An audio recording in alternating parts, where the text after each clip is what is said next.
আহক আমি বন্ধুসকল ঈশ্বৰৰ বাক্য শুনো।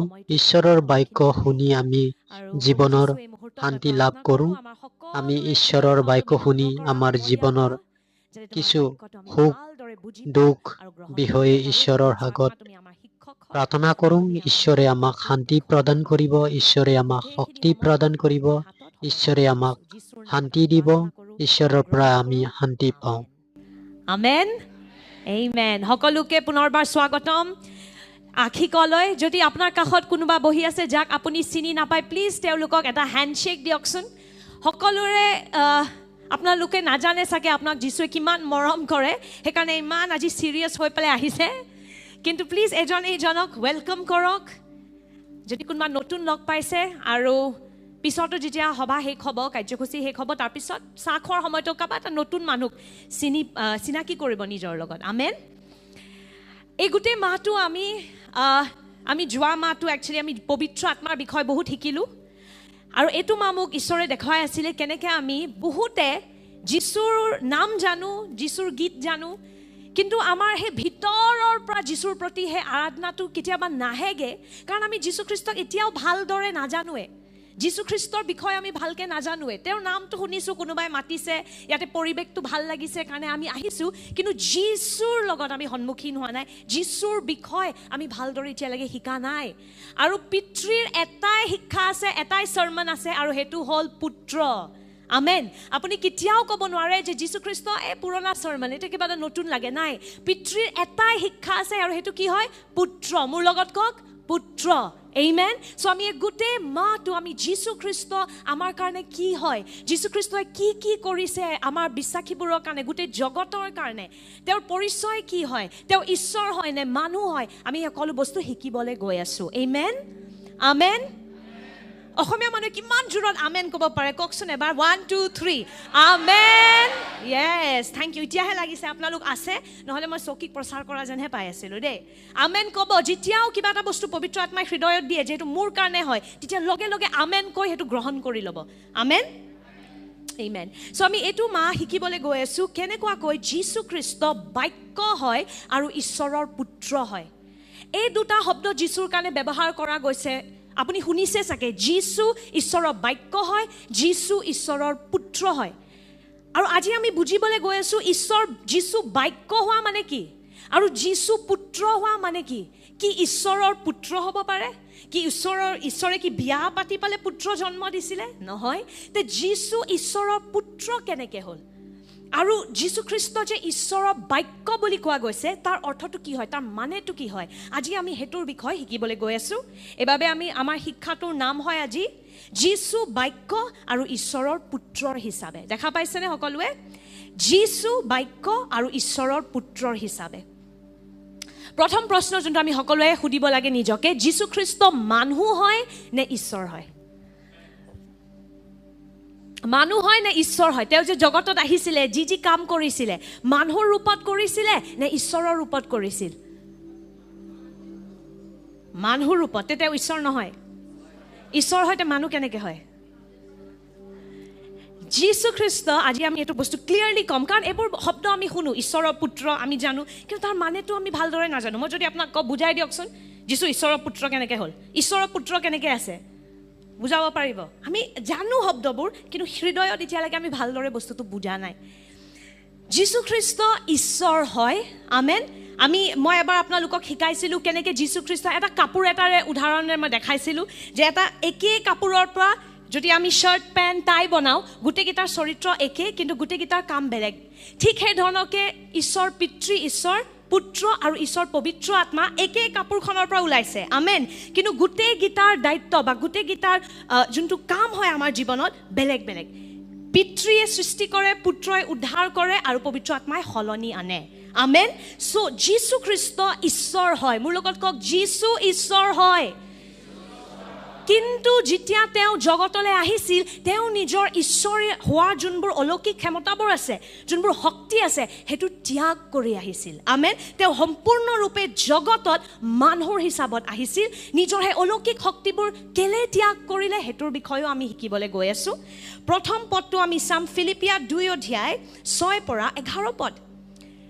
আহক আমি একেলগে পঢ়িম 1 2 3 যিজনৰ অস্তিত্ব ঈশ্বৰ ৰূপী আছিল তেওঁ ঈশ্বৰৰ সমান হ'লেও তেওঁ কাঢ়ি লোৱা বুলি নামানিলে বৰঞ্চ নিজকে শূন্য কৰিলে আৰু তেওঁ দাসৰ ৰূপ ধাৰণ কৰিলে তেওঁ মানুহৰ নিচিনা হৈ অৱতীৰ্ণ হ'ল আৰু তেওঁ আকাৰ প্ৰকাৰত মানুহৰ দৰে হ'ল তেওঁ নিজকে সৰু কৰি মৃত্যুলৈকে এনে কি ক্ৰুচীয় মৃত্যুলৈকে আজ্ঞাধীন হ'ল এই কাৰণে ঈশ্বৰে তেওঁক অতি উচ্চ পদ দিলে আৰু সকলো নামতকৈ হে শ্ৰেষ্ঠ নাম তেওঁক দান কৰিলে যাতে স্বৰ্গত পৃথিৱীত আৰু পৃথিৱীৰ তলত নিবাস কৰা সকলোৱে যীশুৰ নামত আঁঠু লয় আৰু যীশু খ্ৰীষ্ট যে প্ৰভু ইয়াক যেন পিতৃ ঈশ্বৰৰ মহিমাৰ অৰ্থে সকলো জিভাই স্বীকাৰ কৰে আমেন সলে কি লিখা আছে যে যীশু ঈশ্বৰৰে সমান আমেন মানে যীশু ঈশ্বৰ হয় কিন্তু তেওঁ যেতিয়া জগতলৈ আহিলে তেওঁ নিজৰ হে ঈশ্বৰৰ হে চৰিত্ৰ বা ঈশ্বৰৰ হে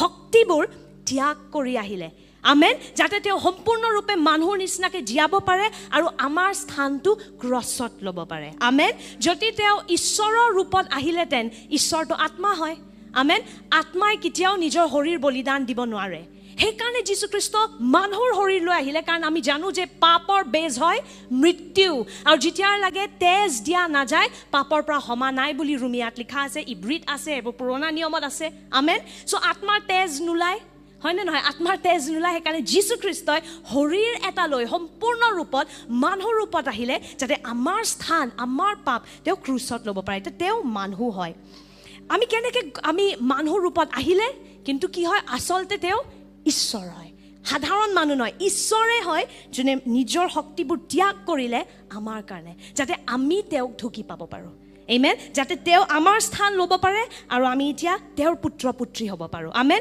ঈশ্বৰ পাপীৰ স্থানত গুচি গ'ল যাতে আমি পুত্ৰ পুত্ৰী হ'ব পাৰোঁ ঈশ্বৰৰ আমেন আমি কেনেকৈ ক'ব পাৰোঁ যে যীশু ঈশ্বৰ হয় বহুতটা উদাহৰণ আছে বাক্যত বহুত মানুহে কয় নাই যীশুৱে কেতিয়াও কোৱা নাই যে যীশু ঈশ্বৰ হয় কিন্তু আপুনি যদি জোহনতে পঢ়ে তাতে বহুতবাৰ যীশু খ্ৰীষ্টই কয় মই পিতৃত আছোঁ আৰু পিতৃ মোৰ ভিতৰত আছে যোনেও মোক দেখা পাইছে তেওঁ পিতৃক দেখা পাইছে আমেন আমি যদি জোহন 14 অধ্যায় 8 পৰা 11 পদ চাওঁ তাতে আপুনি দেখিব যে ফিলিপ বুলি এজন যীশুৰ শিষ্য আছিল যীশুৰ লগত বহুত সময় থাকি মেলি অৱশেষত সি প্ৰশ্ন কৈছে যে মই পিতৃক চাবলৈ বিচাৰোঁ মানে মই ঈশ্বৰক চাবলৈ বিচাৰোঁ আৰু তেতিয়া যীশুৱে ফিলিপক কৈছিলে যে ফিলিপ তই মোৰ লগত যে ইমান দিন থাকিলি মই কোন হয় তই বুজিয়ে পোৱা নাই নে যোনে মোক দেখা পালে তেওঁ পিতৃক দেখা পাইছে আমেন কাৰণ মই পিতৃত আছোঁ আৰু পিতৃ মোৰ ভিতৰত আছে আমেন মানে দুইজন এক হয় যীশু খ্ৰীষ্ট পিতৃৰ পৰাই আহিছে আমেন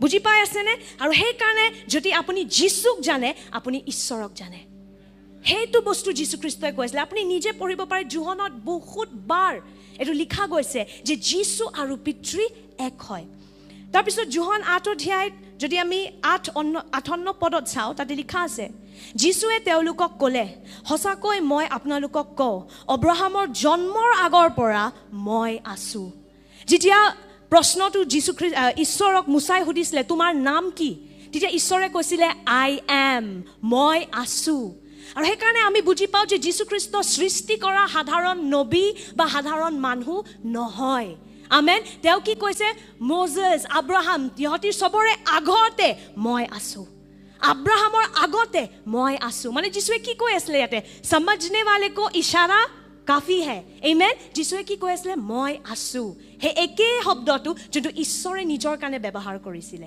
আমেন সো যীশুৱে কি কৈ আছিলে ময়ে ঈশ্বৰ হয় মই আছোঁ আই এম আমেন তেওঁ কেৱল 33 বছৰৰ আছিলে সেইকাৰণে ফাৰিসীবোৰৰ সন্দেহ হৈ আছিলে যে আপুনি কেনেকৈ 33 বছৰৰ হয় আব্ৰাহামক কেনেকৈ আপুনি চিনি পাব পাৰে সেইখিনি সময়তো আপুনি জন্মই হোৱা নাছিল তেতিয়া যীশুৱে উত্তৰত কয় আব্ৰাহাম আহাৰ আগতে মই আছোঁ যীশু খ্ৰীষ্টই নিজৰ শব্দতে কৈছে যে তেওঁ ঈশ্বৰ হয় আমেন আৰু তাৰপিছত আমি দেখা পাওঁ লুক 7 অধ্যায় মই ইয়াতে প্ৰমাণবোৰ দি আছোঁ কেনেকৈ আমি ক'ব পাৰোঁ যীশু ঈশ্বৰ হয় বুলি লুক 7 অধ্যায় 48 পদত যদি আমি চাওঁ তাতে লিখা আছে পাছত তেওঁ সেই তিৰোতাক ক'লে তোমাৰ পাপ ক্ষমা হ'ল এজনী মহিলা আছিলে যোন বহুত পাপত আছিলে তেওঁ যেতিয়া ফেৰিসীৰ ঘৰত যীশুক লগ পাবলৈ আহিছিল যীশু খ্ৰীষ্টই সেই মহিলাজনীৰ পাপবোৰ ক্ষমা কৰিলে এজন সাধাৰণ ব্যক্তিৰ অধিকাৰ নাথাকে কাৰো পাপ ক্ষমা কৰিবলৈ আমেন আপুনি ঈশ্বৰ হ'ব লাগিব পাপ ক্ষমা কৰিবলৈ আৰু যীশু খ্ৰীষ্টই নিৰ্ভয় হৈ পেলাই মানুহৰ পাপবোৰ ক্ষমা কৰি আছিল মানে কি দেখুৱাই আছিল যে মই ঈশ্বৰ হয় আমেন কিন্তু এই জগতখনত এটা কাৰ্যলৈ আহিছিলে সেইকাৰণে সেই অলৌকিক ক্ষমতাবোৰ ত্যাগ কৰিছিলে কিন্তু তেওঁৰ চৰিত্ৰটো আচলতে কি হয় ঈশ্বৰে হয় 100% ঈশ্বৰ 100% মানুহ আমেন এতিয়া আমি চাম যীশু খ্ৰীষ্ট ঈশ্বৰৰ বাক্যৰ ৰূপত এইটো মই বহুতবাৰ আগতে যেতিয়া পঢ়ো মোৰ এইটো প্ৰশ্ন আহে যে এজন ব্যক্তি কেনেকৈ বাক্য হ'ব পাৰে আৰু যোহন ঈশ্বৰ যীশু খ্ৰীষ্টৰ প্ৰেমী আছিল যীশুৰ জীৱনৰ বিষয় যদি আপোনালোকে জানিবলৈ বিচাৰিছে গুগলত নাযাব আজিকালি যোনে তোনে যাতা বনায় ইউটিউবত আৰু যীশুৰ বিষয়ে যাতা লিখে এইবোৰ মানুহ তেতিয়া নাছিলেও আৰু একো প্ৰুফ নাই সিহঁতি কি কৈ আছে সদায় আমি ক'ত যাব লাগে ঈশ্বৰৰ লিখিত বাক্যত আমেন সেই বাক্যটো যোনটো ইমান হাজাৰ বছৰৰ পৰা জীৱন সলনি কৰি আছে আমেন সেই বাক্যটো কেতিয়াও পুৰণা নহয় সেই বাক্যটোত ঈশ্বৰৰ আত্মা আৰু ঈশ্বৰৰ জীৱন সোমাই আছে আমেন সো যদি আপুনি যীশুৰ বিষয়ে জানিব বিচাৰিছে এফালে এফালে ঘূৰিব নালাগে ডাইৰেক্ট বাইবেলটোত যাব লাগিব আমেন কাৰণ যোনেও বাইবেলৰ পৰা যীশুৰ বিষয়ে শিকিছে আপুনি ফল বিচাৰক না ফল বিচাৰক আমেন যোনে যোনে বাইবেলত ধ্যান কৰি পালে যীশুক জানিছে তেওঁলোকৰ জীৱনৰ ফলবোৰো দেখা পায় মুক্তিৰ ফল হয় আনন্দৰ ফল হয় আমেন কিন্তু গুগলৰ পৰা যোনে চাই শিকিব চেষ্টা কৰে আপুনি বিভ্ৰান্ত হৈ যাব আমেন সেইকাৰণে ডাইৰেক্ট আমি ক'ত বিশ্বাস কৰিব লাগে যীশুৰ বাক্যত যীশুৰ বিষয়ে কেনেকৈ জানিম লিখিত বাক্যত আমেন 4টা গস্পেল বুলি কোৱা যায় যোনটো আপুনি যীশুৰ জীৱনৰ গোটেই ঘটনাবোৰ আপুনি যদি জানিব বিচাৰিছে 4জন ব্যক্তিয়ে লিখিছে মেথিউ মথি মাৰ্ক তাৰপিছত লুক আৰু John okay Matthew Mark Luke and John তেওঁলোকে লিখিছে যীশু খ্ৰীষ্টৰ গোটেই জীৱনৰ বিষয়ে আৰু সেইটোক আমি কওঁ গস্পেলছ এই গস্পেলছ মানে কি শুভবাৰ্তা ওকে গস্পেল সো যীশুৰ গোটেই জীৱনত কি কি হৈছিলে সেইবোৰ আমি ডাইৰেক্ট এই 4খন কিতাপত পাওঁ আমেন সো প্ৰথম আমি চাম আজি যোহনে যীশুৰ বিষয়ে কি লিখিছিল সি যীশু খ্ৰীষ্টক বহুত বেলেগ ধৰণৰকৈ যীশুৰ বিষয়ে যীশুৰ পৰিচয়টো দিছিলে আমি জানো যীশু খ্ৰীষ্ট ঈশ্বৰ হয় মানুহ হয় কিন্তু যোহনে অকণমান বেলেগ ধৰণৰকৈ যীশুৰ পৰিচয়টো দিছিলে আমি যদি যোহন 1 অধ্যায়ত চাওঁ 1 অধ্যায় 1ৰ পৰা 5 পদ তাতে কি লিখা আছে আমি চাওঁ আহক আদিতে বাক্য আছিল আহক একেলগে পঢ়িম 1 2 3 আদিতে বাক্য আছিল বাক্য ঈশ্বৰৰ সৈতে আছিল আৰু সেই বাক্যই স্বয়ং ঈশ্বৰ ইয়াতে কি লিখা আছে আদিতে কি আছিল বাক্য আছিল বাক্য ঈশ্বৰৰ সৈতে আছিল আৰু সেই বাক্যই স্বয়ং ঈশ্বৰ বাক্য শব্দটো এটা গ্ৰীক শব্দ হয় যোনটো হয় লগোছ মোৰ লগত কওক লগোছ অকণ জোৰে কওকচোন লগোছ লগোছ লগোছ মানে কি জানে লগোছ মানে কাবাৰ চিন্তাবোৰ কাবাৰ ভাৱধাৰাবোৰ লগোছ মিন্স ফলিতানি it's somebody's thoughts it's somebody's expressions amen so সহজ ভাষাত মই যেতিয়া পবিত্ৰ আত্মাক এইটো সুধি আছিলোঁ ইয়াৰ মানেটো কি শুনিলে বহুত ধুনীয়া শুনে কিন্তু অকণমান কনফিউজিং হয় আৰম্ভণিতে বাক্য আছিল বাক্য ঈশ্বৰৰ লগত আছিল বাক্যই ঈশ্বৰ আছিল লাগে নে অকণমান এতিয়া মই যদি ভাঙি দিওঁ আপুনি লাহে লাহে বুজি পাব আপোনাৰ নিজৰে উদাহৰণ লওকচোন আপোনাৰ চিন্তাধাৰা আছেনে নাই লগোছটো মানে চিন্তাধাৰা আমেন আপোনাৰ চিন্তাধাৰা ক'ত আছে আপোনাৰ চিন্তাধাৰাবোৰ কাৰ ভিতৰত আছে মোৰ চিন্তাধাৰাবোৰ কাৰ ভিতৰত আছে মোৰ ভিতৰত আছে হয়নে আৰু সেই চিন্তাধাৰাবোৰ মোৰে ভাগ হয় নে নহয় আপুনি যি ভাবে সেইটো আপুনিয়েতো হয় আমেন কিন্তু এতিয়া যদি সেই চিন্তাধাৰাটো মই কাবাক কৈ দিওঁ ওকে যদি মই ভাবি আছোঁ যে পাষ্টাৰ নৱৰুণ বহুত বঢ়িয়া দেখাত হা বহুত হেণ্ডচাম মই যদি ভাবি আছোঁ আৰু মই এতিয়া যদি সেইটো ঘোষণা কৰি দিওঁ যে পাষ্টাৰ নৱৰুণ মোৰ চিন্তাধাৰা হয় এইটো মোৰ ভাগ হয় যে তুমি বহুত ধুনীয়া দেখাত মই সেইটো তেওঁক কৈ দিলোঁ এতিয়া সেই চিন্তাধাৰাটো গৈ পেলাই তেওঁৰ জীৱনত কিবা এটা নতুন সৃষ্টি কৰিবনে নাই ভাল লগাব তেখেতক ৱাহ মোৰ ৱাইফে কৈ আছে মই ধুনীয়া হয় সো চাব সেই একে ধৰণকে মোৰ চিন্তাধাৰা মানে মোৰ বাক্য মোৰ ভিতৰত আছিল মোৰ লগত আছিল সেই বাক্য মানে সেই চিন্তাধাৰাটো ময়ে হয় আমেন কিন্তু যেতিয়া মই সেইটো সমভাগ কৰি দিলোঁ সেইটোৱে কিবা এটা সৃষ্টি কৰিলে তেওঁৰ ভিতৰত আমেন সো ইয়াৰ মানে কি ইন দ্য বিগিনিং আৰম্ভণিত আদিতে বাক্য আছিল বাক্য মানে ঈশ্বৰৰ ভিতৰতে ঈশ্বৰৰ চিন্তাধাৰাবোৰ আছিল আমেন বাক্য মানে কি? ঈশ্বৰৰ চিন্তাধাৰা, ঈশ্বৰৰ ভাৱনাবোৰ ঈশ্বৰৰ ভিতৰতে আছিল। আমেন। কিন্তু কাৰণ সেইবোৰ সাধাৰণ মানুহৰ চিন্তাধাৰা নহয়। যেতিয়া সেই চিন্তাধাৰাবোৰ ঈশ্বৰে ঘোষণা কৰি দিলে, ঈশ্বৰৰ চিন্তাধাৰাবোৰ ঘোষণা হওঁতে তাতে শক্তি আছে। আমেন। আৰু সেইকাৰণে গোটেই জগতটো সৃষ্টি হ'ল বাক্যৰ দ্বাৰা। আমিও যেতিয়া কিবা এটা ঘোষণা কৰোঁ, কিবা এটা সৃষ্টি হয় ন। আপুনি কাৰোবাৰ পৰিকল্পনা এটা সৃষ্টি কৰিব পাৰে। লিতানি, তোমাক চাগে ঈশ্বৰে কিবা এটাৰ কাৰণে মাতি আছে। মই যদি সেইটো মোৰ চিন্তাধাৰা, মোৰ ভাগ ঘোষণা কৰাৰ লগে লগে লিতানিৰ ভিতৰত কিবা এটা নতুন সৃষ্টি হৈ গ'ল। দেখিছেনে বাক্য বস্তুটোৱে কেনেকৈ কিবা এটা সৃষ্টি কৰিব পাৰে? আমেন। যদি মই বিপৰীতটো কওঁ যে লিতানি, তোৰ লাইফত একো নহ'ব, সেই একে বাক্যটোৱে তাৰ ভিতৰত কিবা এটা বেয়া বস্তু সৃষ্টি কৰি দিব, ভয় সৃষ্টি কৰিব। আমেন। নিৰাশাত সৃষ্টি কৰিব। চ' বাক্যই সৃষ্টি কৰিব পাৰে। আমেন। মানুহৰে যদি বাক্যই এনেকৈ কিবা এটা বেলেগ এজনৰ ব্যক্তিৰ জীৱনত সৃষ্টি কৰিব পাৰে, ঈশ্বৰৰ বাক্যটো কিমান শক্তিশালী। আমেন। সেইকাৰণে লিখা আছে যে ঈশ্বৰে বাক্য যেতিয়া ঘোষণা কৰিলে তাতে গোটেই জীৱন সোমাই আছে, গোটেই শক্তি সোমাই আছে। আমেন। আৰু ঈশ্বৰে বাক্যৰ দ্বাৰাই গোটেই জগতৰ সৃষ্টি কৰিলে। আমেন। সেইকাৰণে আমি কওঁ যে বাইবলখন ঘোষণা কৰি থাকক, কাৰণ বাক্যটো কি হয়? ঈশ্বৰৰ বাক্য। ইয়াতে জীৱন সোমাই আছে, ইয়াতে শক্তি সোমাই আছে। আমেন। যেতিয়া আপুনি ঈশ্বৰৰ বাক্য ঘোষণা কৰে, সেই একে শক্তিটো যোনটো আদিত আছিল, যাৰ যোগেদি ঈশ্বৰে গোটেই সৃষ্টিৰ জগত কৰিলে, আপুনি সেই শক্তিটো ৰিলিজ কৰে যেতিয়া আপুনি ঈশ্বৰৰ বাক্য ঘোষণা কৰে। কাৰণ ঈশ্বৰৰ বাক্যতে ইমান শক্তি আছে যে সৃষ্টি কৰিব পাৰে, জীৱন দিব পাৰে। বুজি পাই আছেনে? যে আৰম্ভণিত ঈশ্বৰৰ চিন্তাধাৰা আছিল।